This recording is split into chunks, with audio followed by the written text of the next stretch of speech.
बेटा अपनी जिम्मेदारी अब तुम लोग खुद उठाओ। आखिर कब तक हम तुम्हारी जिम्मेदारी उठाते रहेंगे? कम से कम अपने पापा की और मेरी उम्र पर तो तरस खाओ। निर्मला जी ने कहा। क्या मम्मी, तुम फिर वही बात लेकर बैठ गईं? कितनी बार कहा है आपको कि घर में शांति रहने दिया करो, जब देखो बस एक ही बात लेकर बैठ जाती हो, राहुल ने चिढ़कर कहा। पर बेटा, क्या तुझे हमारी उम्र पर तरस नहीं आता? हमने पहले भी सारे काम किए हैं और अभी भी तुमने काम की सारी जिम्मेदारी हम पर डाल रखी है। अब कम से कम अपनी गृहस्थी तो खुद संभालो। निर्मला जी ने दोबारा कहा। मम्मी, आपको भैया भाभी के परिवार को संभालने में ऐतराज़ नहीं था, लेकिन हमारे परिवार को संभालने में ऐतराज़ है। ऐसा दोहरा व्यवहार क्यों? राहुल ने पूछा। राहुल तो समझता क्यों नहीं? मम्मी, मुझे अभी इस बारे में कोई बात नहीं करनी है। आपको टिफ़िन देना है तो दीजिए, वरना हम बाहर ही कुछ खा लेंगे। जब देखो बस काम धंधे के टाइम पर आप ये बातें लेकर बैठ जाती हो, राहुल गुस्सा करते हुए बोला।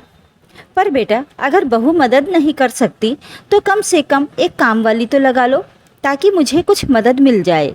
घर के काम के साथ साथ चिंटू की जिम्मेदारी भी तो मेरे ऊपर है, निर्मला जी ने कहा। मम्मी, पापा हैं तो सही आपकी मदद के लिए, आप दो लोग मिलकर भी ये नहीं संभाल सकते? राहुल ने कहा।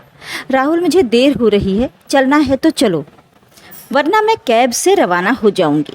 अचानक बहू कविता ने अंदर से आते हुए कहा। देखो, हो गए न लेट, आपको भी घर की शांति रास नहीं आती है। अब रखिए अपना टिफ़िन अपने पास, कहकर राहुल कविता को लेकर वहाँ से रवाना हो गया। दोनों के जाते ही निर्मला जी वहीं सोफे पर धम्म से बैठ गईं। इतने में उनके पति महेंद्र जी उनके लिए चाय बनाकर ले आए और उन्हें चाय देते हुए बोले। कर ली बात अपने बेटे से? मुझे तो पता था यही होगा, उसने तुम्हारी बात सुनी ही नहीं। आखिर क्यों नहीं समझते ये लोग? अरे हमारी भी एक उम्र है। हमेशा हर बात में अपने बड़े भैया भाभी से तुलना करता रहता है। बस एक ही बात, बड़े भैया भाभी का किया है तो हमारा भी करो, निर्मला जी ने कहा।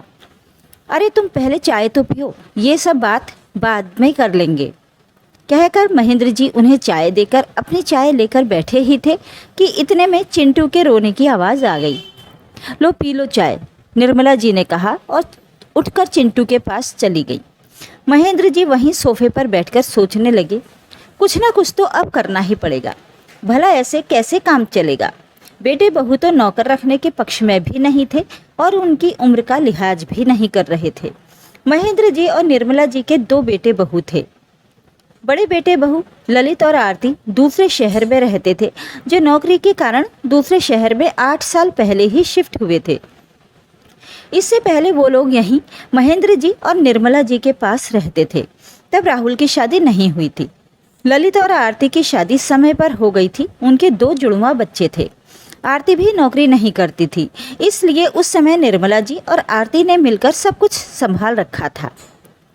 राहुल की शादी के कुछ दिन बाद ही ललित और आरती दूसरे शहर में शिफ्ट हो गए थे। एक तो राहुल की शादी लेट हुई, ऊपर से शादी के 5 साल तक राहुल और कविता ने अपने कैरियर के कारण बच्चा न करने का फैसला लिया। आखिर इन सब में माता पिता की उम्र थोड़ी न रुक रही थी। अब दोनों ये उम्मीद करते थे कि जैसे भैया भाभी के लिए मम्मी पापा ने सब कुछ किया, वैसा ही हमारे लिए भी करें। पर दोनों ने ये दिमाग नहीं लगाया कि आरती घर पर रहकर ही निर्मला जी के साथ घर संभालती थी। पर कविता तो नौकरी करती है, और यदि इस बारे में निर्मला जी कुछ कहती हैं तो दोनों यही जवाब देते हैं कि बहू नहीं है तो क्या हुआ, अब पापा जी घर पर ही तो रहते हैं, अभी भी तो आप 2 लोग ही हो।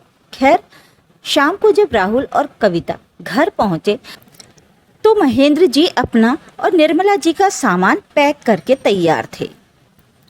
दोनों को सामान के साथ देखकर राहुल ने कहा, पापा आप लोग कहीं जा रहे हो क्या? हाँ बेटा, हम तेरे भैया भाभी के पास जा रहे हैं, सोचा कुछ दिन उनके पास भी रह आएं। पर पापा जी, हमारी छुट्टी तो नहीं है, ऐसे कैसे आपने अचानक से प्रोग्राम बना लिया? फिर यहाँ चिंटू को कौन संभालेगा? कविता ने कहा। ये सुनकर राहुल ने भी कहा, हाँ पापा, एक बार पूछ तो लेते हमसे, अब अचानक कैसे मैनेज होगा सब कुछ? और फिर मुझे तो नहीं लगता कि आपने अभी घर का कोई काम भी किया होगा। मैं चिंटू को संभालूंगी या घर का काम करूंगी या फिर जॉब करूंगी, कविता चिढ़ते हुए बोली। बहू चिंता मत कर, उसका बंदोबस्त हमने कर दिया है, अचानक महेंद्र जी बोले। ये सुनकर राहुल और कविता हैरानी से उनकी तरफ देखने लगे। इतने में महेंद्र जी बोले, बहू हमने तुम्हारे मम्मी पापा को बुला लिया है। अब जब तक हम लोग यहाँ नहीं आएंगे वो लोग यहाँ पर रुक जाएंगे, तुम्हें कोई परेशानी नहीं होगी, तुम पहले की तरह काम पर जा सकती हो। फिर घर का काम, कविता ने धीरे से कहा।